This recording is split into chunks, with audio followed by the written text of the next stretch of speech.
नमस्ते साथीहरू, स्वागत छ हाम्रो युट्युब च्यानलमा। आज हामी एक यस्तो घटनाको बारेमा कुरा गर्नेछौँ जसले भारतको इतिहासलाई सधैँका लागि चेन्ज गरेको थियो। निर्भया केस 2012 दिल्लीमा भएको यो भयानक बलात्कार र हत्याको घटनाले देशभरि आक्रोश उत्पन्न गरायो र केही मात्रामा कानुनी सुधार पनि ल्याएको थियो। तर के साँच्चीकै निर्भयाले न्याय पाइन् त? र आजका हाम्रा छोरीहरू के सुरक्षित छन् त? यो 15 मिनेटको भिडियोमा हामी यो घटनाको बारेमा विस्तारमा बुझ्नेछौँ। त्यसैले अन्त्यसम्म हाम्रो साथमा रहनुहोला। साथै भिडियोलाई लाइक, कमेन्ट अनि च्यानललाई सब्स्क्राइब गर्न नभुल्नुहोला। यो भिडियोमा प्रस्तुत जानकारीहरू सामान्य ज्ञान र सार्वजनिक स्रोतहरूबाट ल्याइएको हो। हामीले यस घटनालाई सम्मान र संवेदनशीलताका साथ प्रस्तुत गर्ने कोसिस गरेका छौँ। कुनै जानकारी गलत वा अपमानजनक लागेमा हामीलाई सम्पर्क गर्नुहोला। यो घटना 2012 डिसेम्बर 16 को रातिको हो। 23 वर्षीय ज्योति सिंह जो फिजियोथेरापीकी स्टुडेन्ट थिइन्। उनी र उनका साथी प्रिन्द्र मुभी हेरेर फर्किँदै थिए। त्यति बेला रातिको 9:30 बजेको थियो। उनीहरू एउटा सेतो कलरको बसमा चढ्छन्। उनीहरूलाई लाग्छ त्यो पब्लिक बस हो भनेर। खासमा त्यो प्राइभेट बस हुन्छ। त्यस बसमा ड्राइभर सहित 6 जना पुरुषहरू हुन्छन्। ज्योति र उनका साथीलाई लाग्यो कि यो बसले उनीहरूलाई घर पुर्याउनेछ। तर बसले रोड चेन्ज गर्छ। उनीहरूले बसको रोडको बारेमा क्वेशन गर्दा उनीहरूमाथि आक्रमण गर्छन्, जहाँ ज्योतिलाई बलात्कार गरिन्छ। ती 6 जना मिलेर पालै-पालो। अनि उनका साथीले ज्योतिलाई बचाउन खोज्दा उनलाई फलामको रडले कुटिन्छ र ज्योतिको प्राइभेट पार्टमा रड हालिन्छ। त्यसपछि उनीहरूले सम्पूर्ण क्रियाकलाप गरिसकेपछि गुडिरहेको बसबाट उनीहरूलाई फालिन्छ, जहाँ उनीहरू पुरै रगतले लतपतिएका हुन्छन् अनि उनीहरूको शरीरमा लुगा पनि हुँदैन। एक व्यक्तिले उनीहरूलाई देख्छन् र दिल्लीको सफदरजंग अस्पतालमा उनीहरूलाई पुर्याइन्छ। डाक्टरहरूले ज्योतिको आन्द्रा पुरै नष्ट भएको जानकारी दिन्छन्। ज्योति 13 दिनसम्म मृत्युसँग लडिन्। जनताको आक्रोश र मिडियाको दबावले उनलाई सिङ्गापुरको माउन्ट एलिजाबेथ अस्पतालमा लगियो, तर उनको शरीरले साथ दिएन। 2012 डिसेम्बर 29 मा उनले अन्तिम सास लिइन्। ज्योतिलाई मिडियाले निर्भया भनियो। निर्भयाको अर्थ निडर थियो। 13 दिनसम्म त्यस्तो घाइते भएर पनि आफ्नो शरीरसँग लडिरहेकी थिइन्। उनी भारतकी छोरी बनिन्। उनको मृत्युले सारा देशलाई रुवायो र महिलाको सुरक्षामाथि ठूलो प्रश्न उठ्यो। ज्योतिको मृत्युपछि दिल्लीका सडकहरूमा हजारौं मानिसहरू उत्रिए। मोमबत्ती जुलुस र विरोध प्रदर्शन देशभरि फैलियो। यो घटना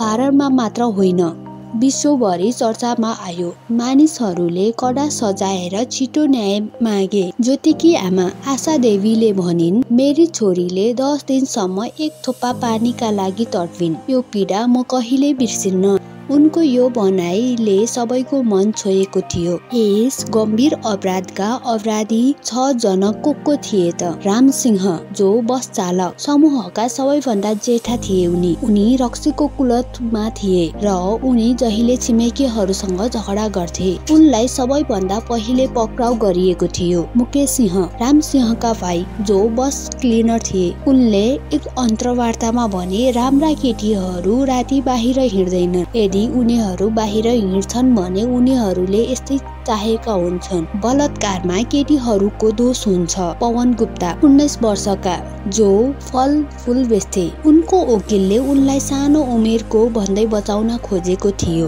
विनय वर्मा, 20 वर्षका थिए, जो जिम प्रशिक्षक थिए। उनले भारतीय वायुसेनामा भर्ती हुने सपना पनि देखेका थिए। अक्षय ठाकुर, 28 वर्षका, बसका हेल्पर। उनले अपराधपछि बस धोएर प्रमाण लुकाउन खोजे। अनि अन्त्यमा एक जना किशोर थिए, जो 17 वर्षका, सबैभन्दा क्रूर। उनले ज्योतिलाई 2 पटकसम्म बलात्कार गरेका थिए र रडले घातक चोट पनि पुर्याएका थिए। उनको नाम भने गोप्य राखियो। रामसिंह 2013 मार्च 11 मा तिहार जेलमा मृत फेला परे। पुलिसले आत्महत्या भने, तर उनको परिवारले हत्या भएको दाबी गरे। किशोरलाई 3 वर्ष सुधार गृहमा राखियो।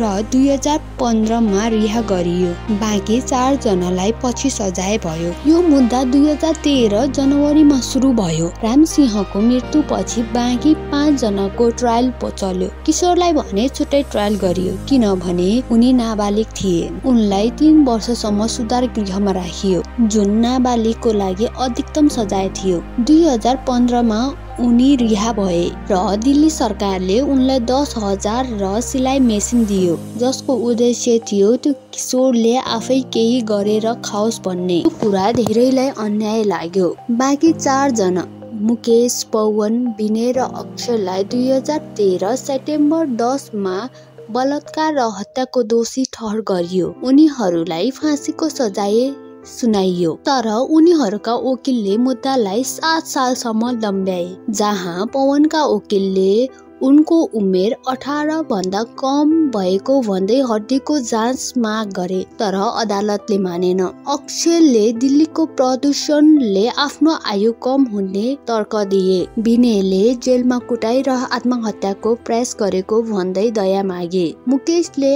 आफूले बलात्कार नगरेको, केवल बस चलाएको दावी गरे, तर दिल्ली उच्च अदालत र सर्वोच्च अदालतले यी सबै तर्क खारेज गरे। अन्त्यमा 2020 मार्च 20 मा तिहार जेलमा 4 जनालाई फाँसी दिइयो। निर्भया केसले देशलाई झकझकायो। सरकारले जेएम्स वर्मा समिति बनायो, जसले ठूलो परिवर्तनको सिफारिस गर्यो। 2013 मा नयाँ कानून आयो, जहाँ बलात्कारले मृत्यु वा गम्भीर अवस्था निम्त्याएमा फाँसीको व्यवस्था हुने, सामूहिक बलात्कारमा कडा सजाय हुने, एसिड आक्रमण जस्ता नयाँ अपराध थपिए। 2015 मा किशोर न्याय ऐन पनि बदलियो। अब 16 देखि 18 वर्षका किशोरलाई गम्भीर अपराधमा वयस्क सरह सजाय दिने व्यवस्था रह्यो। निर्भया कोष बन्यो, जसले महिलाहरूको सुरक्षाका लागि हेल्पलाइन र सहायक केन्द्रहरू बन्यो, तर यो कोष राम्रोसँग प्रयोगमा आएन। राष्ट्रिय अपराध रिपोर्ट ब्युरोका अनुसार 2021 मा 31,677 बलात्कारका केस दर्ता भए, जुन 2012 को 24,923 भन्दा धेरै हो। धेरै केसहरू डर र लान्छनाले दर्ता हुँदैनन्। नागरिकहरू भन्छन् कानून छ तर लागू हुँदैन। 2024 मा कोलकातामा एक डाक्टरमाथि बलात्कार र हत्याको घटनाले यो समस्या देखायो। निर्भया केसले हामीलाई धेरै कुरा सिकायो। कानून बदलियो, तर अझै धेरै गर्न बाँकी छ। 2025 मा पनि हाम्रा छोरीहरू कति सुरक्षित छन्? के निर्भयालाई पुरै न्याय मिल्यो? के हामी प्राप्त गरिरहेका छौं? तपाईको विचारमा हाम्रा छोरीहरू सुरक्षित छन्? साथीहरू कमेन्टमा आफ्नो विचार राख्नुहोस्। यो भिडियो मन पर्यो भने लाइक र शेयर गर्नुहोस्। हाम्रो च्यानललाई सब्स्क्राइब गर्न नभुल्नुहोला। धन्यवाद साथीहरू। अर्को भिडियोमा भेटौँला। नमस्ते।